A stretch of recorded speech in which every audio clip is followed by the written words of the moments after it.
Hello दोस्तों, आज हमारे पास कक्षा 11वीं सांख्यिकी से क्वेश्चन है उदाहरण नंबर 4 का। निम्नलिखित आंकड़ों के लिए माध्य के सापेक्ष माध्य विचलन ज्ञात कीजिए। हमको क्या करना है? माध्य के सापेक्ष माध्य विचलन ज्ञात करना है। इसमें हमको एक्स आई का मान और एफ आई का मान दिया गया है।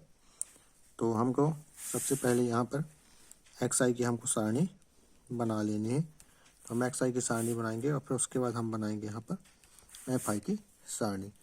तो एक्स आई का मान हमारे पास कितना दिया गया है? 2, 5, 6, 8, 10 और 12 ये हमको दिया गया है। अब इसके बाद एफ आई की सारणी दी गई है कितनी? 2, 8, 10, 7, 8 और 5 ये हमको सारणी दी गई है। इसके बाद हमको करना क्या है? हमको माध्य के सापेक्ष माध्य विचलन ज्ञात करना है। इसके लिए आप क्वेश्चन से ही समझ पा रहे होंगे कि सबसे पहले हमको क्या करना है?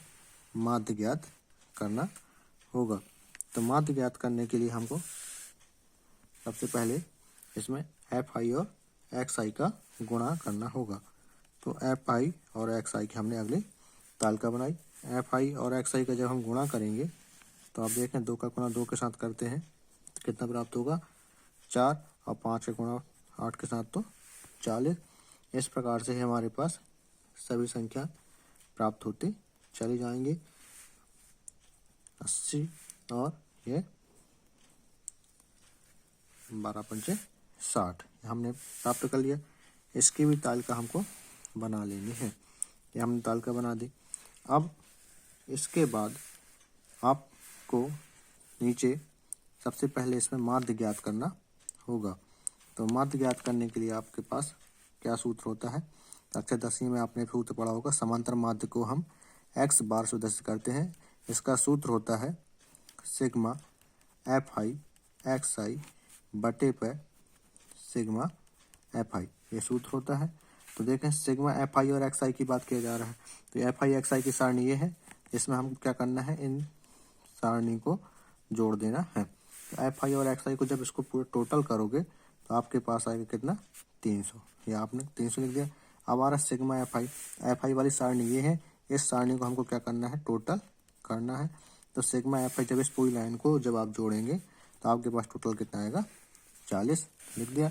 अब सिग्मा एफ आई एक्स आई का मान हमारे पास कितना है? 300 लिख दिया बटे पे सिग्मा एफ आई का मान कितना है हमारे पास? 40। एक बात और यहाँ पर ध्यान रखनी है, जो एफ आई है इसे हम एन से भी प्रदर्शित करते हैं। तो हम यहाँ पर एन का मान भी इसको मान सकते हैं कि सिग्मा एफ आई एन भी कहलाता है। तो सिग्मा एफ आई बराबर एन, एन बराबर 40। तो 300 में जब हम 40 का जब भाग देंगे तो हमारे पास 7.5 आएगा। तो एक्स बार का मान हमारे पास कितना प्राप्त हुआ? 7.5। अब हम अगली सारणी यहाँ पे बनाएंगे। सूत्र होगा mod x i minus x बार, ये मॉड के अंदर होगा। इस चीज़ को आपको याद रखना है, मॉड लगेगा इसमें। तो एक्स आई का मान हमारे पास क्या है? एक्स आई की सारणी है कितना हमारे पास? 2 माइनस का चिन्ह है तो माइनस एक्स बार का मान हमने अभी निकाला कितना? 7.5 ये हो गया। मॉड लगा दिया बराबर। तो 2 में से जब 7.5 घटाएंगे तो हमारे पास मान आएगा -5.5। -5.5 को जब हम मॉड के बाहर निकालेंगे तो ये प्लस में बदल जाएगा, तो ये हो जाएगा 5.5। इस प्रकार से हम दूसरे वाले में भी करेंगे। एक्स आई के मान 5 में 7.5 को घटाएंगे तो हमारे पास आ जाएगा -2.5। -2.5 को जब मॉड के बाहर निकालेंगे तो वह हो जाएगा हमारे पास कितना? 2.5। इस प्रकार से अब हम इसमें नहीं लिखते, सिर्फ डायरेक्ट हाल लिख रहे हैं 2.5। इस प्रकार से 6 में से जब 7.5 घटाएंगे तो 1.5 आ जाएगा। इसमें आ जाएगा आपका 0.5 आ जाएगा और इसमें आ जाएगा आपका 2.5 और इसमें आ जाएगा 4.5। इतना बन जाएगा हमसे। अब हमको एक सारणी और अभी यहाँ पर बनाना होगा। उस सारणी को भी हम बना लेते हैं। अब इस यहाँ पर जो अगली सारणी होगी वह होगी एफ आई मॉड के अंदर एक्स आई माइनस एक्स बार।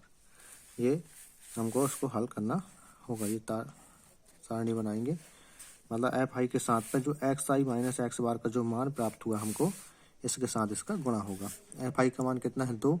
2 के साथ जब 5.5 का हम गुणा करेंगे, बीच में कोई चिन्ह में तो गुणा, तो हम गुणा करते हैं 2 गुणित 5.5 तो बराबर आएगा 11 दशमलव कुछ पॉइंट आएगा। तो इसको हम पूरा डायरेक्ट 11 कर देते हैं, 11.0 को 11 कर देते हैं। इसी प्रकार से आपको 8 का गुणा करना पड़ेगा किसके साथ, 2.5 के साथ, तो इसका मान भी 20.0 आएगा। इसको डायरेक्ट हम 20 लिखते हैं। इस प्रकार से आप जब तीसरी संख्या का गुणा करेंगे तो आपके पास आएगा कितना, 15, 3.5, 20 और यहाँ पर आ जाएगा 22.5। आपको अगर कहीं प्रॉब्लम जाए तो आप क्या करना है, इसको डायरेक्ट हल कर सकते हैं, डायरेक्ट मान लिख सकते हैं। बाकी ये जो हम बता रहे हैं इसको आप अपने रफ्तार में हल कर सकते हैं। अब हमको क्या करना है, इन सभी को टोटल कर देना है। जो तालिका में मान है sigma f i mod x i minus x bar, इसको हमको क्या करना है, पूरी संख्याओं को इसको टोटल करेंगे जब 11, 20, 15, 3.5, 20 और 22.5 को, तो हमारे पास मान प्राप्त होगा 92। कितना मान प्राप्त हुआ हमारे पास, 92। अब हमको माध्य के सापेक्ष क्या याद करना है, माध्य विचलन। तो माध्य विचलन का जो सूत्र होता है वह होता है एम डी। माध्य विचलन को हम कैसे करते हैं, एम डी से, एम डी एक्स बार बराबर sigma f i mod x i minus x bar बटे पे सिग्मा एफ आई। ये हमारे पास सूत्र होता है। तो sigma f i x i minus x bar का मान कितना प्राप्त हो हमारे पास, 92 लिख दिया, बटे पर सिग्मा एफ आई के मान हमारे पास कितना था 40, तो ये हमने लिख दिया 92 बटे 40। 92 में जब हम 40 का भाग देंगे तो हमारे पास मान प्राप्त हो जाएगा कितना, 2.3। इस प्रकार से हमको माध्य विचलन का मान प्राप्त हो गया। वीडियो पसंद आए तो वीडियो को लाइक करें, चैनल को सब्सक्राइब करें और वीडियो को शेयर करना ना भूलें। धन्यवाद।